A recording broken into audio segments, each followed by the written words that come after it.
When the mayor of Chicago is talking general strike, you know something's different. On Saturday, 7 million people took to the streets for No King's Day in what ended up being one of the largest days of protest in US history. Now people are asking, is it time to start organizing for a general strike in the US to take our movement to the next level? People are sick of Trump and his billionaire agenda. People can't take one more bill, declaration, or executive order. So how can everyday people fight back? A rising tide of voices are saying it's going to take shutting down business as usual through a general strike.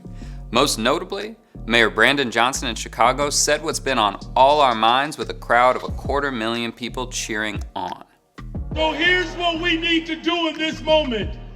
If my ancestors as slaves can lead the greatest general strike in the history of this country, taking it to the ultra-rich and big corporations, we can do the same today. You might have heard people say that could never happen here in the US where most workers aren't in unions, or that only happens in places like Italy or India.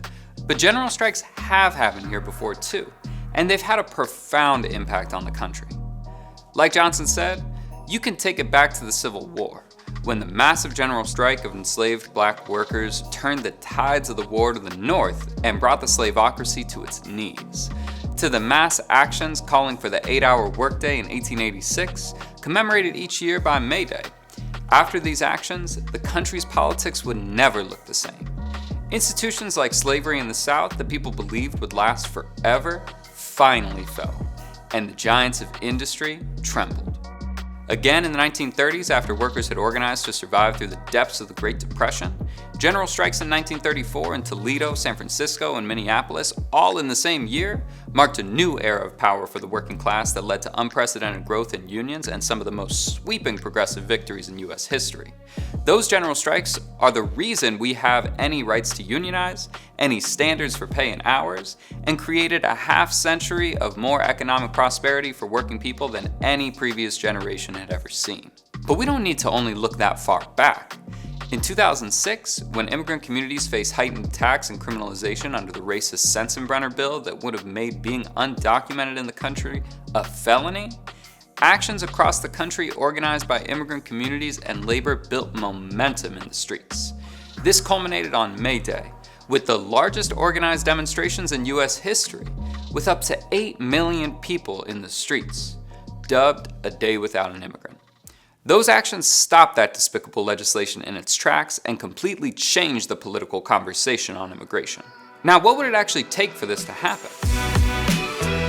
History tells us what's possible when working people recognize and flex our power, and we can build that step by step, day by day. It starts when working people confront the crisis not with fear, but with determination by getting organized and ready. It doesn't matter if you're in a union or not, we all have a part to play. We gotta call out the attacks on our people and talk face to face and heart to heart with our coworkers, neighbors, friends, and family. Raise the alarm everywhere we go. If we want to stop the billionaire war on the working class, then we need to take a stand. Hit the streets and bring everybody you can with you and then some. This country doesn't run because the billionaires clock in every day. If they didn't show up to work tomorrow, no one would even notice. If we don't show up, the country grinds to a halt. We know who really makes our country run. The people who educate and raise our children, who move goods across the country, who provide medical care, who pick our food in the fields, who repair our roads and build our homes, and on and on.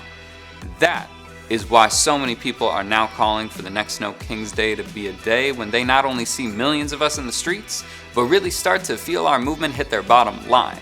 It begins with all of us carrying the message far and wide about what needs to be done and growing our actions and momentum with each step.